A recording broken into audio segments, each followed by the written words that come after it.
my mom was diagnosed 13 years ago with mild cognitive impairment.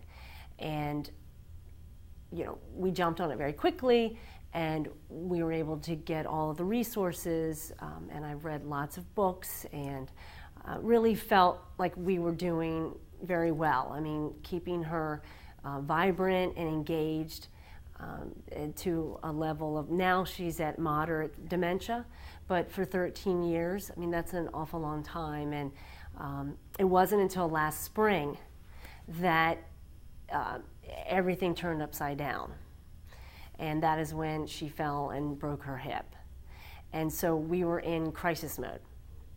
And I think, I'm a big advocate for, taking charge and, learning as much as you can about the disease and what your rights are as a patient and a caregiver.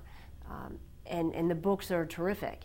But when you are in crisis mode and you get the phone call that your mom's in the hospital, you're not going to page 159 on the book, Caring for Your Parents, to remember what you need to ask and what you need to do at the hospital.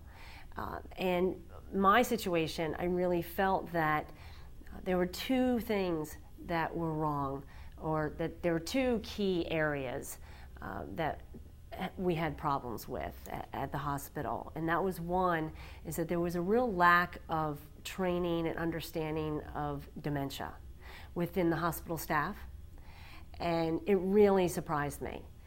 I'm thinking that, all these people are trained, and, they would ask me, why doesn't she just press the call button if she needs us? And I said, well, that's not going to happen because she doesn't understand the concept. She kept trying to take out her IVs, and she didn't understand the concept that she had broken her hip and that she was in the hospital. And they got agitated with her that she was pulling out her IVs. And I said, could we just wrap that? Could you give me an ACE bandage? Could we cover it? I mean, this is not brain surgery. And I ended up taking a running shirt and just tying it and wrapping it around her arm so she wouldn't take the IV out. And then I wouldn't have to hold her arm, because I was holding her arm all night long, sleeping next to her.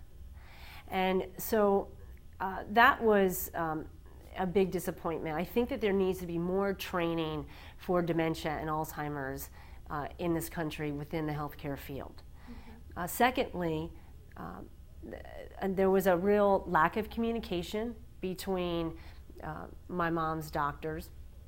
She has great doctors. I love them. But no one talked. I mean, when this happened, it didn't they never got on a conference call. Being a media person and a take charge person, there was even a thought at one point, maybe I should be coordinating this conference call. Maybe I should get all the players together. But I was, so stressed just about having her in the hospital and trying to keep her, calm and taken care of, that I thought, well, I'm sure that they are talking, or I'm sure they're faxing or sending the information. And I didn't find out until later that, in fact, they didn't do it right then when she entered the hospital, but it was, much later, and that they all had the documentation. When we entered the hospital, I wish that we would have been greeted by a social worker or someone who could have sat down with us and said, okay, what's the situation? I could have explained my mom's dementia and explained the level of dementia. I mean, because, there are many stages. And then we could have created some sort of game plan. They could have, it would have been great to have a list of resources. It would have been great for my mom to have a wristband that said, that she has moderate dementia. Maybe a sign on the door. She had a private room. I realized later that they could have put an alarm on her nightgown so that if she attempted to get out of bed, the alarm would have gone off, and then the nurses could have come and gotten her. I did know that I could have asked for a room that was closer to the nurse's station so they could keep an eye out for her. And you know, if I had all those resources at the beginning, and I think that overall I would have had a lot more of a comfort zone, because I really, you know, didn't know. And, you know, between I'm trying to do my day job, trying to manage this, you know, make sure my dad is okay. I stayed with her overnight because I just didn't have the confidence in all of the nurses. It's a lot to take on. And I'm a smart person and I'm very resourceful, but when you get the emotional side involved, sometimes you do lose your way. And you need somebody who's just going to bring you back and maybe hand you a piece of paper and say, here are you know, some of the resources that you have. This is how we might you know, take care of your mom. We are going to alert everyone that your mom has dementia and what she can and cannot do. That really would have been very helpful. After the surgery, my mom was moved up to the 5th floor, which was the rehab floor. And you know, at that point, already I had, you know, noticed that some of the staff did not have training in dementia. So I did take it upon myself, and I told my dad, I said, you know, you can stay here with her during the day, and I will do the overnight shift. I really did not know that you could hire somebody to sit with her. And it was not until we had an accident that 12 days into being at the hospital that one night she decided that she was just going to get up and walk to the bathroom on her own. You know, again, she didn't understand the concept. And she's a, you know, tough lady, even though she's 4'11" and weighs 99 pounds. But she wants to do what she wants to do. And I got up in the middle of the night, I saw her, and I bounced out of bed. And the last thing I was thinking is, oh my God, if she falls and breaks her hip again, and I have to start this process over, this is going to be devastating. So I ran over and, you know, I grabbed her, but her dead weight just came on top of me. And I grabbed her really tight and we both fell to the floor. Unfortunately, I turned my head and I slammed my head into the countertop. So we were both on the floor. We were both rushed to the ER. And all I kept thinking is, please just let her be okay.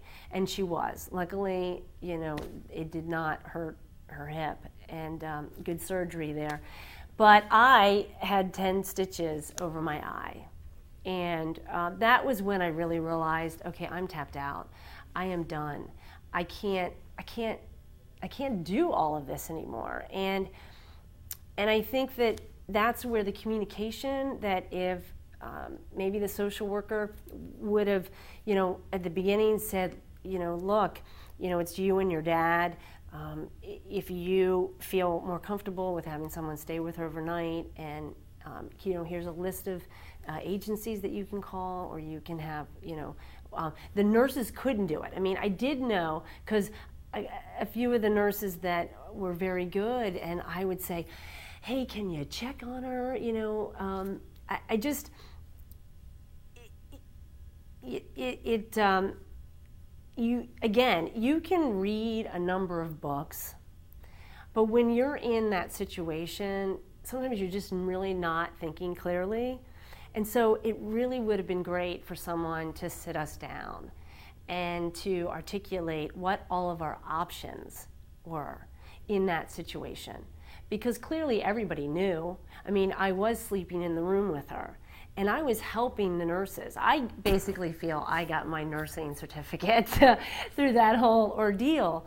And because I found that some of the nurses just did not know how to interact and to, you know, care for someone with dementia.